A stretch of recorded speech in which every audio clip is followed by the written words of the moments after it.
अफान, जल्दी नीचे आओ। क्या हो अफान, क्या हो गया तुम्हें? क्यों चिल्ला रहे हो? मैनर्स भूल गए हो क्या? तुम्हारी हिम्मत कैसे हुई मेरे मामले में दखलंदाजी करने की? मैं जिससे मर्जी शादी करूं, जिस मर्जी को तलाक दूं, तुम्हारा प्रॉब्लम क्या है? छोड़ो मुझे। खबरदार जो मुझे हाथ भी लगाया तो अपनी हद में रहो। और तुम्हें हो क्या गया है? ये क्या तुम्हारा मेरा लगाया हुआ है? वी आर फैमिली, भूल गए हो क्या? अरे भाड़ में गई फैमिली। तुमने और एनी ने आयमा से बदतमीजी क्यों की? क्यों ताने दिए उसे?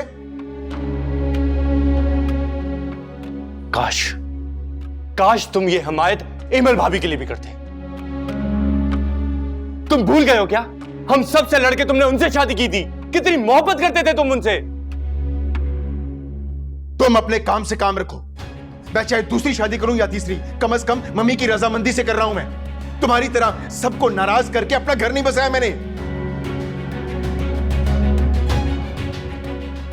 मैंने एनी के साथ निकाह किया है, वो भी इज्जत के साथ। लेकिन तुम लोग अभी तक हमारे रास्ते के बीच में हो।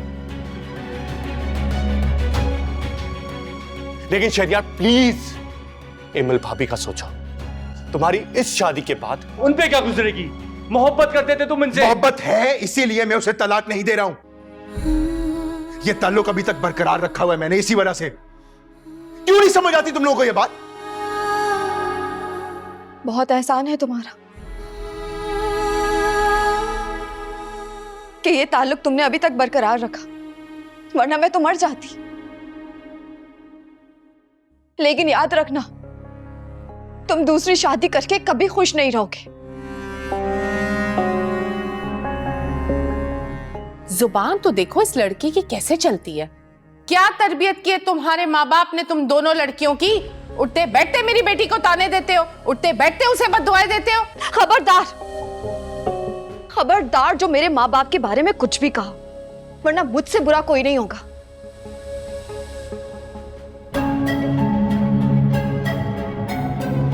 शाबाश शहरयार, तुम्हारी आंखों के सामने वो मेरी माँ की बेइज्जती करके गई है।